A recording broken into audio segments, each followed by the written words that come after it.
Kemudian yang kedua, ada air mata yang dimubahkan oleh Allah. Artinya yang pertama air mata yang dicintai oleh Allah. Ada air mata yang kedua, air mata yang dimubahkan oleh Allah Subhanahu wa ta'ala. Air yang dimubahkan itu apa? Yaitu adalah air mata kesedihan ketika kita ditinggalkan orang yang kita cintai, ataupun ketika kita mendapatkan guncangan kematian. Maka itu air mata yang dimubahkan, dibolehkan oleh Allah. Sebagaimana Rasulullah SAW ketika meninggalnya Ibrahim, maka meneteskan air mata sampai kemudian Abdurrahman bin Auf yang ada di sampingnya berkata, "Ma hadhihi dumu' ya Rasulullah." Kemudian Rasulullah menjawab, "Innal uyuna tadma' wal quluba tahzan wa la narda illa bi qada'i rabbina." Sesungguhnya air mata ini punya hak untuk meneteskan. Hati boleh punya hak untuk terjatuh dalam kesedihannya, tetapi kami tetap ridho dengan keputusan Allah. Air mata yang semacam ini boleh. Air mata semacam ini boleh. Tanda air mata yang jatuh karena mengingat memori-memori indah dengan orang yang kita cintai, bapak dan ibu kita menetes, nggak apa-apa, itu nggak dilarang. Banyak orang yang suka berkata, "Ini jangan nangis, itu dosa." Apalagi kalau sampai netes ke kain kafan.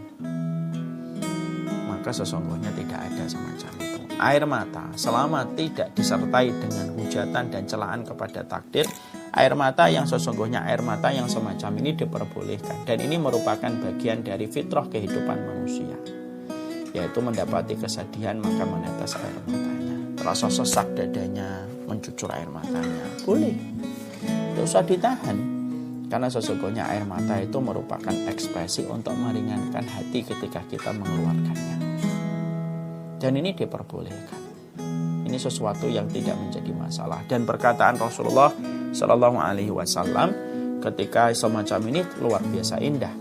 Mata punya hak meneteskan airnya, hati punya hak tergerus di dalam sedihnya, tetapi kami tetap ridho kepada keputusan Allah.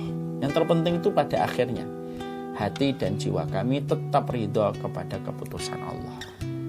Nah, disinilah akhirnya kita mendapati, dan disinilah pula kita menjumpai air mata semacam ini boleh. Ustadz, saya sudah 5 tahun ditinggalkan ibu saya, 6 tahun, 10 tahun, saya masih terkadang nangis. Boleh atau tidak boleh? Bolehlah, silahkan nangis. Selama perkataan Nabi yang terakhir tadi harus kita pegang, tetapi jiwa kami tetap ridho kepada keputusan Allah.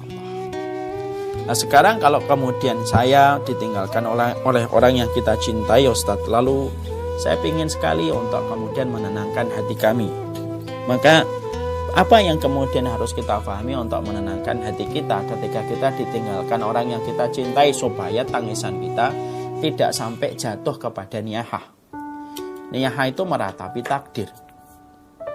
Jadi ada perbedaan tipis antara tangisan dengan niyahah. Niyahah itu ratapan, kalau buka itu tangisan. Maka kalau kemudian kita ditinggalkan sama orang yang kita cintai, supaya tangisan kita tidak terperosok kepada ratapan yang dibenci dan termasuk dosa besar, itu apa, Ustaz? Ada 3 yang harus dihadirkan kalau tiba-tiba satu waktu antum akan ditinggalkan oleh orang yang antum cintai, terutama orang tua. Apa itu? 3. 1. Kalau tiba-tiba irisan takdir mengharuskan antum berpisah dengan orang yang antum cintai dari orang tua antum, dan itu salah satu musibah berat yang kita pasti akan hadapi dalam kehidupan. Yang pertama yang kita harus pahami adalah, siapapun orang yang telah meninggal dulu dari orang yang kita cintai, kita harus paham Allah itu lebih mencintai dirinya daripada kita mencintai dirinya. Terkadang kalau kita ditinggalkan ibu, ditinggalkan bapak, kita merasa bahwasanya cintanya kita kepada bapak dan ibu lebih besar daripada cintanya Allah kepada orang tua kita. Itu salah besar. Itulah yang menjadikan kita akhirnya meratap. Kenapa? Merasa bahwasanya orang tua kita itu kalau di sisi kita itu lebih nyaman daripada dia di sisi Allah. Salah. Salah besar. Salah besar.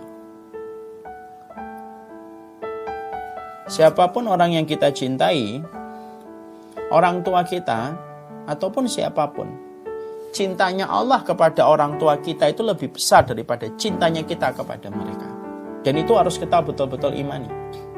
Kalau kemudian kita yakin bahwasanya Allah lebih mencintai orang tua kita lebih daripada kita mencintai mereka, maka kita akan terkurang banyak beban di dalam hati kita karena kita tahu bahwasanya Allah kembali kepada zat yang sangat mencintai dan merahmatinya.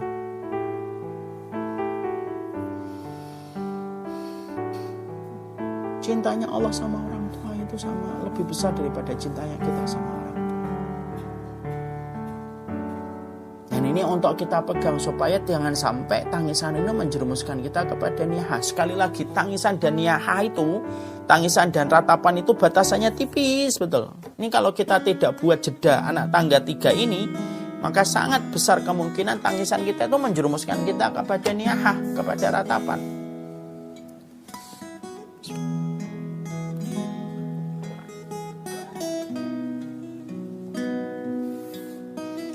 Maka ini yang pertama. Yang kedua, kematian bukanlah perpisahan. Jadi kalau kita ditinggalkan sama orang tua, kematian itu bukan perpisahan tapi jam keberangkatan yang berbeda. Ibaratnya bapak saya meninggal Ramadan tahun lalu. Ibaratnya beliau berangkat lebih pagi, saya berangkatnya lebih siang. Tapi kalau tujuan kita tahu bersama selama kita hidup di dunia tujuan kita sama, yaitu menuju kepada ridhonya Allah, maka kita hanya dipisahkan dengan jam keberangkatan, tetapi pasti kita akan bertemu kembali ketika tujuan kita sama. Banyak sekali tulisan itu yang mengatakan kematian itu perpisahan. Kematian mah bukan perpisahan. Itu yang menjadikan kita terkadang akhirnya suka menggugat takdir. Karena apa? Menganggap bahwasanya kematian itu perpisahan. Kematian itu dijelaskan para ulama bukan perpisahan. Kematian itu hanyalah jarak keberangkatan, jam keberangkatan yang berbeda.